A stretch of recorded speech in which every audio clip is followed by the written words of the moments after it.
Anyway, so this last sentence in chapter 3, right, there's great wrath against Israel. It's non-specific, right? It doesn't say whose wrath is being directed. But you need to understand that Israel as the northern kingdom, is their defining characteristic is that they're under the discipline of not having the Davidic king. So wrath is just their general position, right? Moab here is not wiped out. The king is not. He's trying to appease them like a pagan.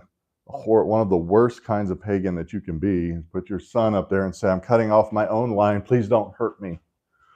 Right? That's what he's doing, because this is what it was presumed they were going to do. This is what happened when Saul's line was cut off. Remember when Saul was judged, removed from his throne, removed from his dynasty? He and his 3 oldest sons were struck down, right? That was the definitive dynasty-ending behavior, right? And so this guy is doing it for them because he's such a coward, basically. He didn't just retreat. And so one last effort, he went after the weakest king, I think, tried to break through, but they didn't. So he decides to kill his son in a public execution. And there was great wrath against Israel, probably just summarily, right? And they departed from him and returned to their own land. Partly because I would guess the people of Moab were wrathful against Israel because they viewed this as Israel's fault. So is that Israel's fault that the king of Moab decided to slaughter his own son on the city wall? No. So we could talk about things that make people angry that are misdirected today. Right now, we could spend the next 8, 9, 10 hours talking about the number of things where people's anger are misdirected. Right, so we won't, because I'll get started again. But we won't. But this is misdirected anger. But the status quo for Israel is wrath, right? And so we have this problem in the New Testament also, where we talk about wrath in a very technical way, and there is a technical use. So why do we say, what is one of the main arguments for the pre-tribulational rapture in the New Testament? Anybody know? You know what the pre-tribulational rapture is? That means that before the 70th week, the Great Tribulation, the time of Jacob's trouble, which is my preferred title for it, starts, the rapture happens, that we go to meet Jesus in the air, right? Which is not the second coming, because Jesus' feet don't hit the earth. We go to meet him in the air and we are with him forever, right? That's what Paul teaches us.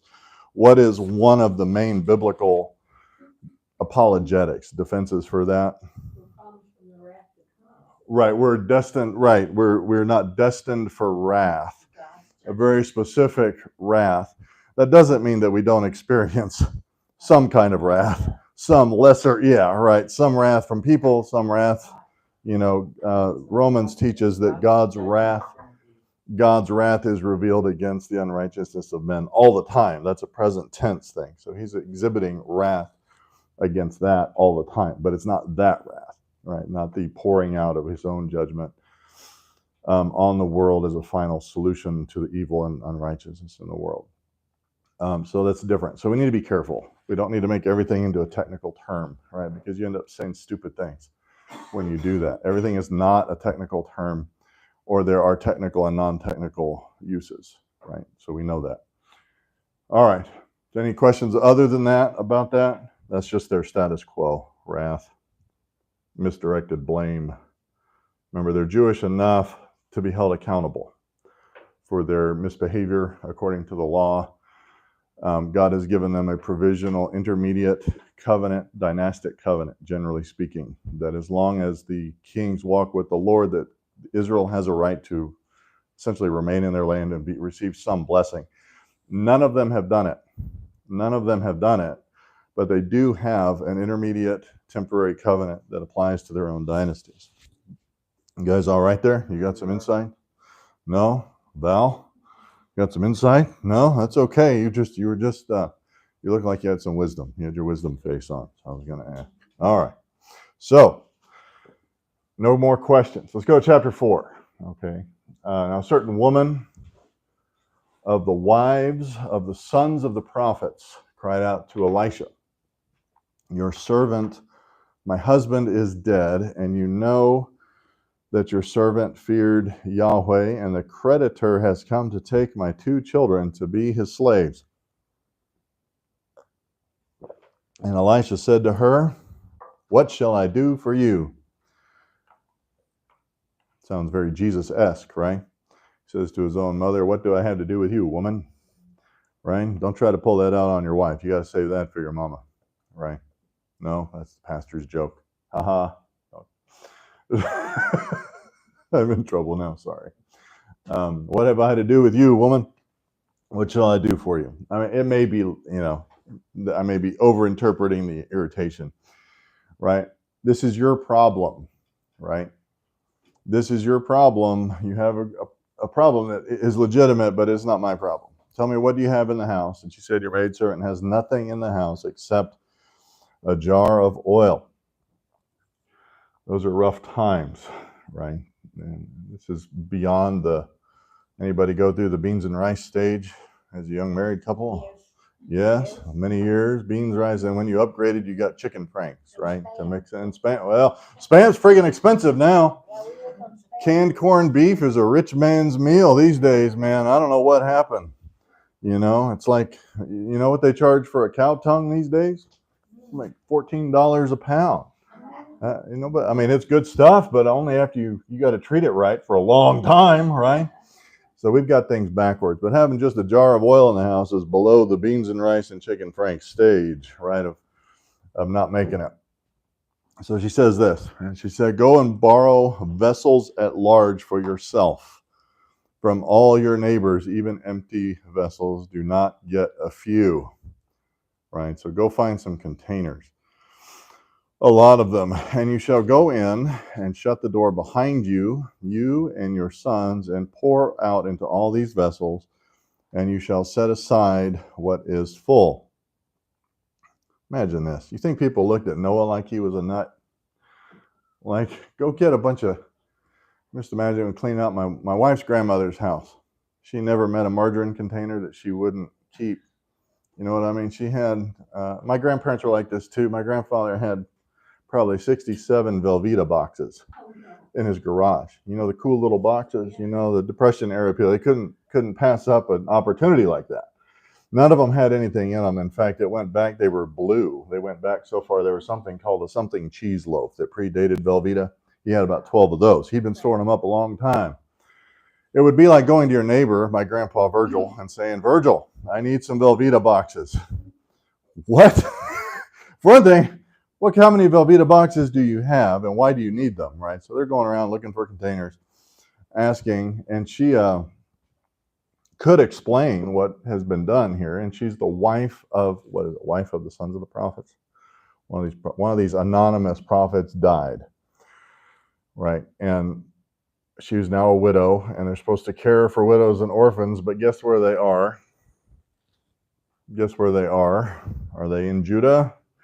No, they're in the northern kingdom. What's the rule of the day in the northern kingdom?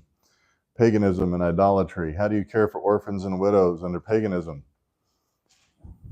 You enslave them. And it's still going on all over the world, by the way. Even in this country to some degree, although in part not the worst offenders. That was the solution. The solution was not to maintain their heritage. The Mosaic Law had a lot to do with maintaining the support of widows within the nation. The New Testament church is commanded also to do the same thing, right? To care for widows, specifically those who are without family. Specifically, they had a list of people who were essentially supported by the church. That was a value that is exceptional in the world. It's not something that is shared today, even in the modern era, right? So you're supposed to go out and do this. You and your sons, and you shall set aside what is full. So she went from him and shut the door behind her and her sons, and they were bringing vessels to her, and she poured. And when the vessels were full, she said to her son, bring me another vessel. And he said to her, there is not one vessel more. And the oil stopped. So then she came and told the man of God, and he said, go sell the oil and pay your debt, and you and your sons can live on the rest. So a lot of input in that story, right? What did Elisha basically bless them with? A way to take care of themselves. A business opportunity. Yeah. A way to take care of themselves. A way to preserve her God-ordained plan for provision. Because the main issue was this lady should have been supported by her sons, but her sons are going into slavery because of the debt that she was left with from her husband, which was common enough in different debt systems. But Western civilization has had some weird things too, right? If you were in debt and you couldn't pay, they put you in debtor's prison, as if you were going to be able to pay your debt off from a prison cell. It doesn't make any sense, right? That doesn't make any sense. But this is what she was left with. But we should talk about that, right? That the preservation here, the miraculous blessing was, in fact, to bless her with a business opportunity and her family's provision, continued provision. I got called all sorts of nasty names the other day by commenting on a news story, and all I said was everyone should feed their own children. Anyone want to argue with that? What was the news story? Oh, it was an opinion piece, editorial. It said that all meals at school should be free.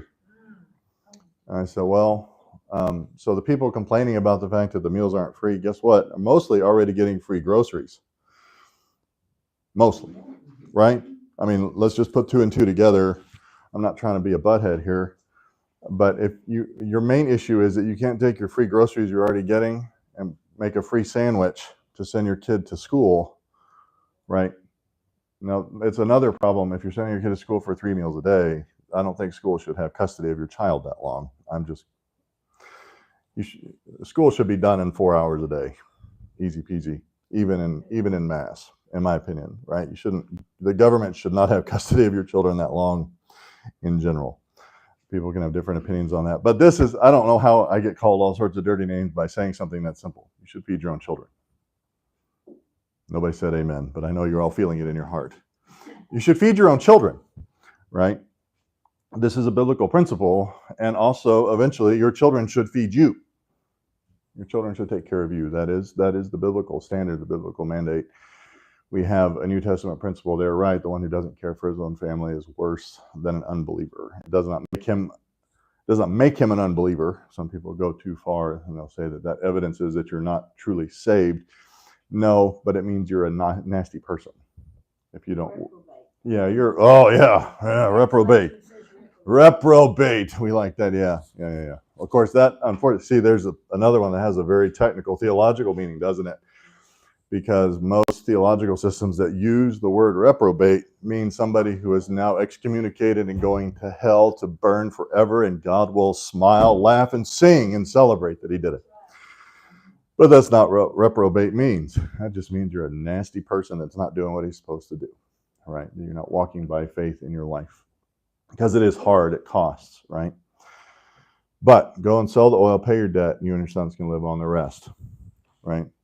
So this is an important thing. It is a particular blessing. There were probably lots of people being sold into slavery because of debt in the ancient world, but this is a particular blessing, I think, on the wife of a prophet that was cared for, right? And so Elisha does that, and it is a miracle. If you want to compare biblical miracles to what people get canonized for sometime, that's always interesting. You know what being canonized is, right? You get to be declared a saint, right, in the Catholic Church. The things that they're declaring people to be saints for are ludicrous, like absolutely ludicrous, unverifiable, but they have to assign them at least 2 miracles, as I understand it. You get 1 miracle, they're like, well, you're on the road. You get 2 miracles, then you get to be canonized, and they're digging real deep into the bottom of the barrel, scraping the absolute bottom of the barrel to find miracles to canonize some of these people, because you can't have a dead pope that's not canonized, I think. Right? That's how they do it. Virus. It's just my antivirus. Always trying to sell me more antivirus. Anyway, so here we go. There came a day when Elisha passed over to Shunem. There was a prominent woman. She persuaded him to eat food. And so it was, as often as he passed by, he turned in there to eat food.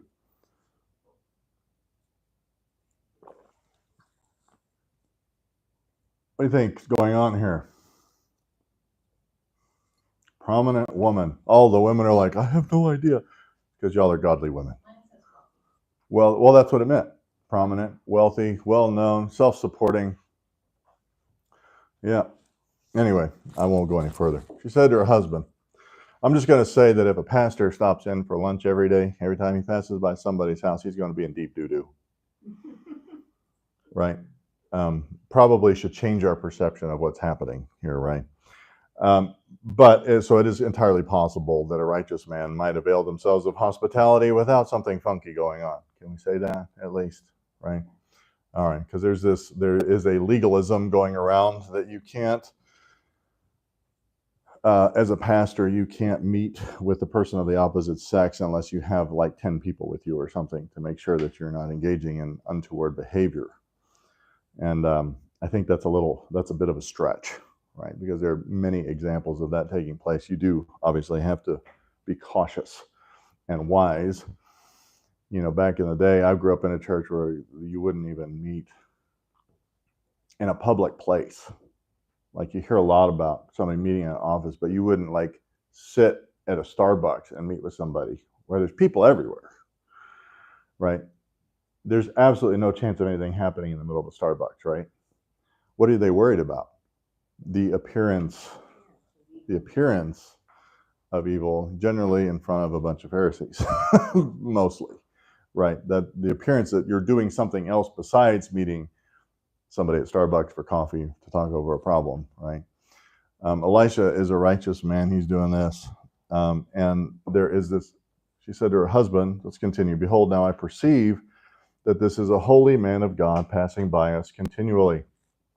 Now, that's not exactly a completely righteous faith statement, right? There's a holy man of God passing by us. But they're willing to put some money into this, right? Please let us make a little walled upper chamber and let us set a bed for him there and a table and chair and a lampstand, and it shall be when he comes to us that he can turn in there. And one day he came in there and turned into the upper chamber and rested. And then he said to Gehazi, his servant, call this Shunammite. And when he had called her, she stood before him. And he said to him, say now to her, behold, you have been careful for us with all this care, and what can I do for you? Would you be spoken for to the king or to the captain of the army? And she answered, I live among my own people. And I don't need anything from you at all. She's prominent. She's wealthy. She doesn't need anything. She actually would prefer to not have interaction with the government. See, I like this lady, right? You were not designed to have interaction with the government every day of your life. You don't realize that you do it, but every time you buy a pack of gum at Circle K, you're interacting with the government. You've interacted with a tax collector, right? You're not supposed to be like that, by the way, in the United States. The government's supposed to be out of your business, like this lady's living, right? That she's just living her own life on her own means, and she cares for who she cares for. And so he said, what then is to be done for her? And Gehazi said, truly she has no son, and her husband is old. And he said, call her. When he called her, she stood in the doorway.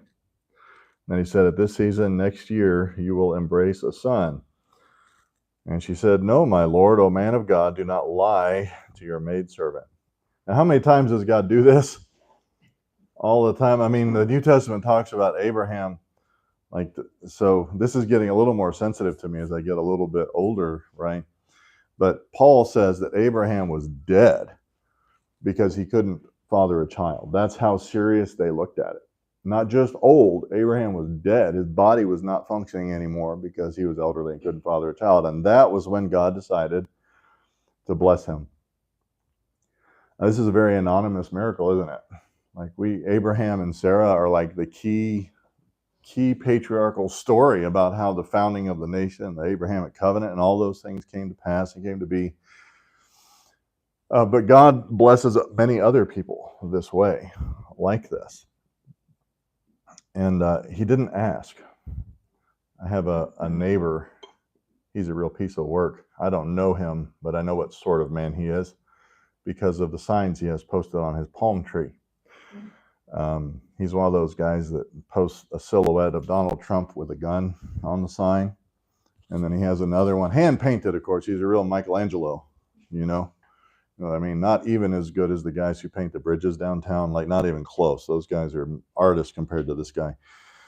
And he has a picture of a woman, a silhouette of a pregnant woman, forced to carry, right? Forced to carry, and then a guy with a rifle that is allowed to carry or something. You know, he's a liberal whack job. Just imagine going to a woman today who didn't ask for a baby. She didn't ask for a baby. She said, I don't need anything. I'm totally fine. And going up to a modern woman and saying, you're going to have a baby in a year. She's like, holy crap. No, no, no, no, no. That's how far our civilization has fallen, right? They can't recognize God's blessings for what they are, right? She didn't ask for the baby. She's going to get one. And it is so out of the realm of possibility. She's like, I mean, you got to be joking. That's what, do not lie to your maidservant. It's like, come on. You know, at least she doesn't laugh like Sarah did, right? Remember that. Everybody who laughs at this sort of thing, what is it, Zechariah in the Gospels? Zechariah laughs because he knows how old he is. And Sarah laughs because she knows how old they both are. And she just don't joke like that. Don't lie. And she did. The woman conceived and bore a son at that season the next year, as Elisha had said to her. What is the point of all these? They're kind of short stories in the narrative. Remember who Elisha is. Elisha had kind of an inauspicious inauguration, didn't he? Elijah gallops by in a hurry, throws his coat at him, or mantle, right? Shawl, whatever you want to call it, piece of clothing at him, and says, hey, you're the guy. I got hired like that once, sort of. It didn't work out well. See, for Elisha, it's working out well. And what was he given? He asked for something really unique, didn't he? Double portion of your glory. Did he say glory or was it power? Glory, I think it was glory, but it's kind of similar, same thing. Power is glorious. That's why humans are always looking for it and never finding it, right? They don't. Going back to the Tower of Babel, right? We want to have free access to God's glory. Dink. Whole nations get pushed all over. New languages everywhere. Language barriers go back a long way. Destroyed the civilization and made them do what they're supposed to do. Double portion of Elijah's glory, and I think this is just evidence to that fact. Right? We have very limited, actually. Everybody knows who Elijah is, and his friends love him, and his enemies really hate him. Right? Ahab hates his guts. But we actually don't have that many miracles from Elijah, do we? Like, he's a well-known guy. Now, we know that we don't know everything, right? Even about the kings, the most important political leaders in the nations. We don't know everything about them. They're like, yeah, go find that appendix. Go read about it in the deeds of the kings of Israel or the deeds of the kings of Judah. So I'm sure there was more. Even about Jesus, right? We know that explicitly. Many more things Jesus did, but these are written so that you might believe, and believing you might have eternal life, right? Jesus did all sorts of crazy things. He was a busy man, but not all of them were necessary for us to have faith in him and faith in the word that predicted him and faith in the future to come. So he has this glory. And so this is basically just trying to stack his resume so that you understand that the prophecy that Elijah spoke regarding Elisha came true, that it was fulfilled, right? So, and they're validating both Elijah's ministry and Elisha's ministry, because what happens if Elijah prophesied something and it doesn't come true? Elijah's prophetic ministry comes into doubt, right? We are not supposed to accept what he says. So if Elisha doesn't receive a double portion of his glory, then Elijah is out and Elisha is questionable, right? But he does here. Elijah said, if you see me go up, then you'll receive what you've asked for. And Elisha did. So she's blessed with this son that she didn't ask for, and it's still a blessing. Can you imagine that? Imagine that. She didn't ask for him, got him anyway. Verse 18 says, when the child was grown, the day came that he went out to his father to the reapers. He said to his father, my head, which oddly enough is what I said to my wife this morning. My head is still not great this morning. Hopefully it doesn't end up the same way. My head, and he said to his servant, carry him to his mother. When he had taken him and brought him to his mother, he sat on her lap until noon and then died. That's how grown is grown. I don't know exactly how old he was. They weren't real specific most of the time. He was a young man. What's that? Small enough for her to carry. Yeah. He was grown. I think what is indicated here is that this wasn't, the ancient Near East had a fairly high level of infant mortality, right? So this is relevant to all history, right? We look back 100 years ago, or now it's 125 years ago, and we point out that average lifespans were much shorter than today. But what is missing in that is that's not true. The people who lived past infancy lived about the same length of life that we live today. What was the issue is infant mortality was much higher. And so those go into the averages because those people count in the numbers, but it lowers the average infant mortality. So in the ancient Near East, in the northern kingdom of Israel particularly, they were not under the Mosaic blessing, right? The Mosaic blessing was specific about this. This will not happen. Your heir will not die unless under specific judgment. You will not have miscarriages among your animals or your wives. All right, we've got to throw that in there. It was guarantee, widespread guarantee. Your goats as well as your wife. No miscarriages. None of this. Yeah? King shall not gather for himself many wives or many horses. We always got to remember, wives probably first priority, probably. Many horses, neither one. So he's a young guy, but he was past the point of normal, I guess you say normal, average infant mortality. Enough to talk and enough to fit on his mother's lap, sat on her lap until noon. Isaac has not tried to sit on my wife's lap in a long time, but we're going to assume he was a little bit smaller than that. Yeah. All right. And then he died. Now, what often happens when something like that happens? Thank God I have never had to bury anybody in a 3-foot long coffin in my whole ministry life. But I have ministered to people who have had that happen, who have buried their children at a young age. And frequently, there's only really 2 things that happen. People either come to greater, stronger faith in God's goodness and his greatness and his blessing and his righteousness and his sovereignty, or they absolutely hate his guts forever and think that he's the worst thing that has ever been imagined. And that's usually where they come to, that they believe that a God that would do that to them personally cannot exist or ought not to exist. That's what happens. We're talking about people who did not have a specific promise of a child. This lady was given a promise she didn't ask for. Why would you even promise me a child, an heir, when my husband is old? That is a ridiculous thing to even consider. And then before he doesn't fit in my lap anymore, take him. Right? You can see what's going through her mind probably. And she went up and laid him on the bed of the man of God and shut the door behind him and went out. And she called to her husband and said, please send me one of the servants and one of the donkeys, that I may run to the man of God and return. And he said, why will you go to him today? It is neither new moon nor Sabbath. And she said, it will be well. Just trust me.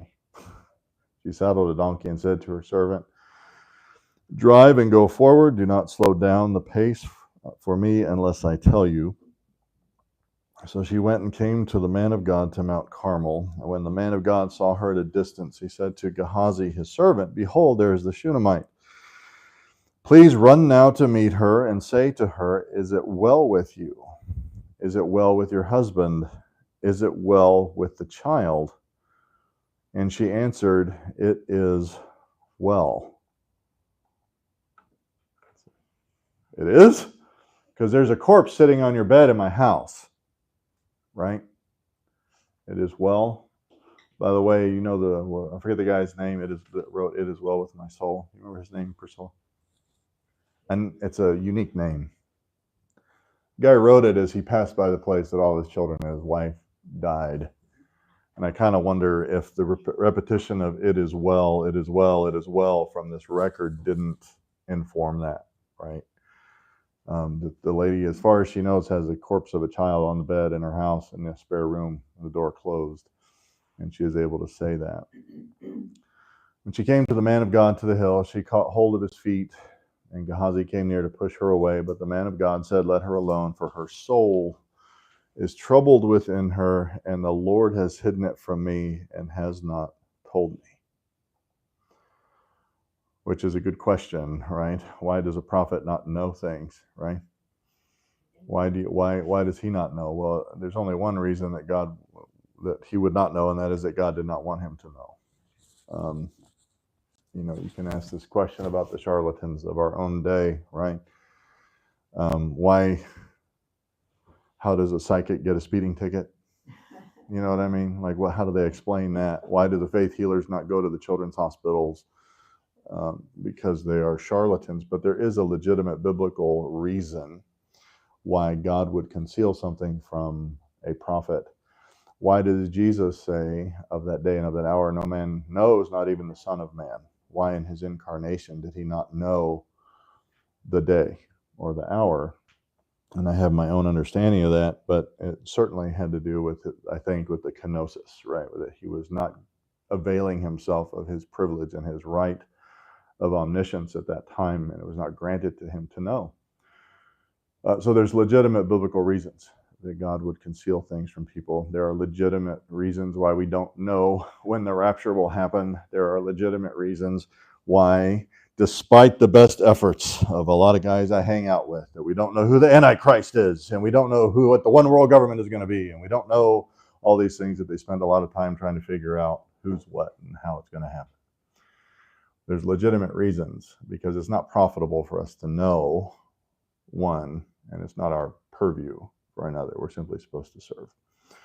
We can know that it's going to take place. The Lord has hidden it from me, has not told me, he says. And she said, did I ask for a son from my Lord? What's the answer? No. Nope, didn't ask. Did I not say, do not deceive me?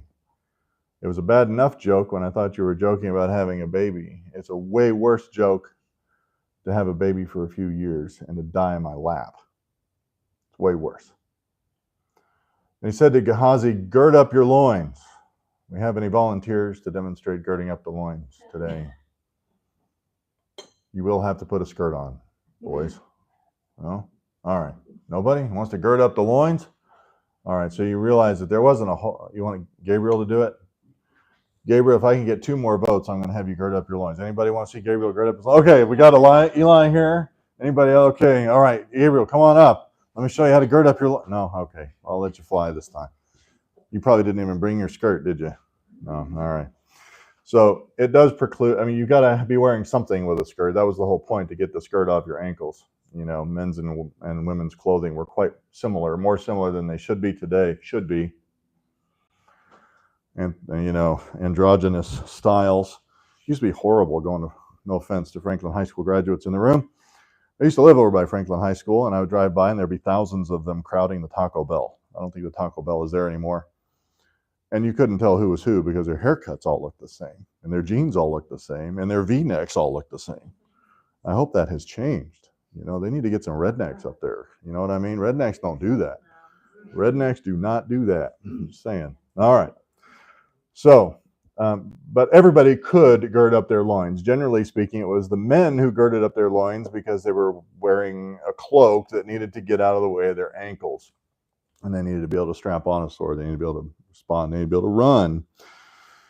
So he's telling her to do that. It's quite the picture. I wish I had a video of Pastor Joe Saul demonstrating this in Bible class, because he actually did it himself, which I am not willing to do. Anyway, gird up your loins, take my staff in your hand, go your way. If you meet any man, do not salute him. And if anyone salutes you, do not answer him, and lay my staff on the lad's face. Now, when he says any man, I think he means any man. I don't care who he is. I don't care if he is Jehoram. I don't care if he's the king of Israel. I don't care who he is. If you meet anybody on the road, you don't stop. You work for God, not for men. And you're not going to stop and honor people when you're on a mission for me. Just try telling people, right, as a pastor, though, that you work for the Lord and not for them. Just try telling them that. They about lose their minds, because the IRS thinks I work for people other than Jesus. Don't let the IRS determine how you understand church or pastoral ministry, right? Okay. Gehazi doesn't work for the king. He doesn't work for the government. He works for Elisha, who works for Yahweh, the God of Israel. Lay my staff on the lad's face. This is a weird, we were just talking about stupid doctors earlier. There's a lot of them. I have never had a doctor do this to me, though. I've had a doctor screw up my hands, screw up my head, screw up my back, screw up my legs, screw up my ankles. I've had all sorts of doctors screw me up. But none of them have done so like this, right? Lay my staff on the lad's face. Weird things, right? Now, what in the world? It sounds like Appalachia, right? Woman's giving birth. What do? They put an axe under the bed to cut the pain. What kind of weird hillbilly witchery is that? What in the... I mean, those are my people, man. I'm sure I've got cousin pastors who are snake handlers, right? Up there in Appalachia probably somewhere, or at least in my background. That's what it looks like, right? It looks like putting an axe under the bed to cut the pain. Mother of the lad said, as Yahweh lives, and as you yourself live, I will not leave you. And he arose and followed her. So then Gehazi passed on before them and laid the staff on the lad's face, but there was no sound or response. So he returned to meet him and told him, the lad has not awakened. Now, I don't know whether he's surprised or not, but this is an objective reporting. The lad is not awakened. My staff isn't doing this. This is a question that comes up, right? Because you read in Acts that people were taking the sweaty rags off of Paul's face to go heal people with. And never once in Acts does it say it worked, right? And you kind of wonder, did it work? Could you tell us that it worked or not? Because that would fix a whole lot of Pentecostalism all over the third world, right? Because literally you can go on YouTube and find people grabbing people's underwear or their sweat rags or whatever of the pastor and going and slapping people with them to try to cure them of leprosy or Ebola or something crazy, and it doesn't work. And they use that passage, right, to show that it does work. I mean, you're not reading it. It doesn't say it worked. It doesn't say it worked. So that's what they did. It's a big problem in Acts a lot of times. It tells us what they did, not what worked or what they should have done. Lad is not awakened. So when Elisha came into the house, behold, the lad was dead and laid on his bed. We have a saying when it comes to livestock, your livestock is not dead until it is cold and dead. Meaning that things look dead until you, oftentimes with livestock, unless you warm them back up. You can go out and your goats always have baby goats when it's 25 degrees outside and raining, even in the desert. And you go out and you see a goat kid on the ground and you go, I think that goat kid is dead. But if you put a warming blanket on it and bring it inside, sometimes it's not dead, right? But this kid is dead. He's still in the bed. He's cold and dead. So he entered and shut the door behind them both and prayed to the Lord. And he went up and lay on the child and put his mouth on his mouth and his eyes on his eyes and his hands on his hands. And he stretched himself on him, and the flesh of the child became warm. That's why I say that they're not dead until they're cold and dead. It's weird, right? You might go, oh, this is a prophet of Yahweh's CPR, right? Y'all know that CPR almost never works, right? No, right? The real stats are, we teach everybody. We teach all the babysitters how to do CPR. Back in the day, we did the mouth-to-mouth and the chest compressions. And they were telling me as a 9-year-old kid the first time I learned it, well, if you're not breaking ribs, you're not doing it right. I'm an 8-year-old kid. You want me to break this grown man's ribs? This dummy's ribs? That's the only chance it has of working. If you're pressing hard enough, right, with the chest command, and it fails most of the time. It fails most of the time when medical professionals do it. Those are just the stats. So don't try to claim that this is some sort of early version of CPR, right? It does. CPR doesn't even work now most of the time. This is a miracle, in other words. The staff didn't do it. Why didn't the staff do it? Anybody? I'm asking. I don't know. Why didn't the staff do it? What has Elisha been told about this situation at all? What has he been told by God? Squat. Nothing. Absolutely nothing, as far as I can tell. Right? There's nothing there. Explicitly, Elisha says God didn't tell me that he died, and I don't know why. So go try this. I say that because a lot of times people get frozen in church leadership, spiritual leadership. They get frozen because they want to find the one thing that God wants them to do, and God has not revealed to them what the one thing is that God wants them to do. Yeah? I had a friend ask me, this is a friend that hated me for 2 years because I told him that he needed to go get some skills and that his parents had failed him because they let him leave the home without skills, without above minimum wage skills. That's a failure. Your parents are responsible for making sure that you have above minimum wage skills. And if they don't, you need to recognize that's a failure, but the only person who can fix it is you. Right? Your parents can no longer fix it when you're 27. Right? Y'all didn't know that? Did you know that? Okay, when your parents can't fix it for you when you're 27, it may be their failure, but it's your problem, right? And we have this, so years later now, he's asking, why doesn't God answer me with what I need to do in my life? Because God doesn't have a narrow definition of what you need to do. He doesn't have a singular thing that you want to do. Is it okay to try things? Yeah. Is it okay to try things within God's revealed will? Is it okay to allow that you may have misunderstood God's revealed will? Because Elisha could have said, well, I guess he's dead then. I guess God wanted him dead. I don't know why. I don't know how. I don't know what the blessing is intended to be. And I really feel sorry for this lady. And I feel sorry for my ministry that's now going to suffer some sort of denigration because I promised this lady a kid. She got the kid and now he died in her lap. I don't know. You don't get frozen. You don't get frozen in the prayer meeting, okay? You pray over everything and then you try. You do your best and expect God to honor those things when you're in leadership, right? Things may not work and that's okay. Now, Elisha comes in and he goes in, all in, I guess you would say, right? Weirdest thing ever. Now, I've been asked to get out of a bed occasionally because my wife and I lived in the hospital for 9 weeks once. I was actually homeless. I kept my clothes in a hamper in the Volkswagen Jetta, slept in a recliner, and occasionally I would hop in the bed also because the recliner was for widow people, and I'm not a widow people, right? And so occasionally I get in the bed, which was also for widow people, but not as widow as the recliner. And occasionally I get woken up at 2 in the morning. Sir, we need to do this or that. You need to get out of bed. But you know what? When I went to go see my dad who had passed away in the hospital, no one had to say that to me. It's just kind of weird to get into bed with a corpse. Yes? And that keep the Bible weird, folks. I mean, this is weirder than the stick thing with Jacob, right? Getting in the bed, you're gonna do what now? I mean, this kid is cold and dead. We're not talking about somebody who just got whacked with a rock and is still warm, and we're not sure if he's breathing. Flesh of the child became warm. He returned and walked in the house once, back and forth, and went up and stretched himself on him, and the lad sneezed 7 times. It's the perfect number of sneezes. It's Yahweh's perfect number of sneezes. 7 sneezes. Why they thought there were supposed to be 7.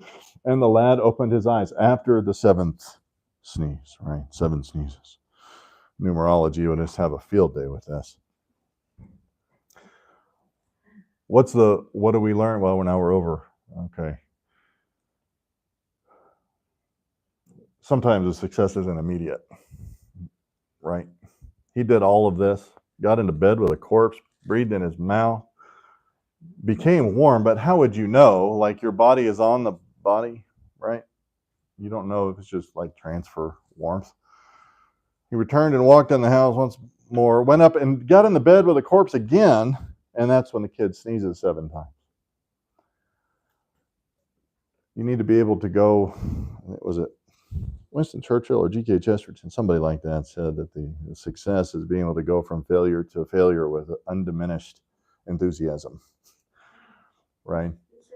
I forget. I'll have to look it up. Look it up for me, Karen. Has got some homework. You got your phone there?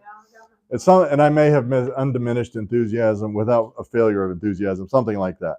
Success is going, and that's true for spiritual leadership, guys. He didn't succeed immediately, and we're talking about somebody with double the glory of Elijah, right? And without this principle, El Paso Bible Church is 55 years old this year. And if you can't go from failure to failure without undiminished enthusiasm, it won't continue. It won't. We need to know that. All right, so we're a few minutes extra over this morning, but I do want to allow for questions, comments, or accusations of heresy, particularly this morning. Anybody have any? No? Nobody's that mean back there? Gabriel, you got an accusation of heresy? You have any accusation? Do you remember anything that I said at all? Uh-huh, okay. All right, that's good. So you're going to pick up those groceries for me today? Winston Churchill. I thought it was Winston Churchill, G.K. Chesterton. It was one of those English guys, smart English guy. What's that? Was it? With undiminished enthusiasm? Yeah. All right. Yeah, it's probably just the ADD superpower. All right. Well, let's pray then. Father, we thank you for this day. We thank you for your word. We thank you for the example of Elisha. We also thank you for the example of Gehazi here, which we didn't specifically mention necessarily, but he is a faithful servant who simply obeyed and reported factually and objectively without criticism. We thank you for that. But we do thank you for the example of Elisha and the evidence of the double portion that he received in his ministry, even among those under discipline in that northern kingdom of Israel. We thank you for the precedent that it sets for the results and the rewards of our faithfulness. And it's your son's name we pray.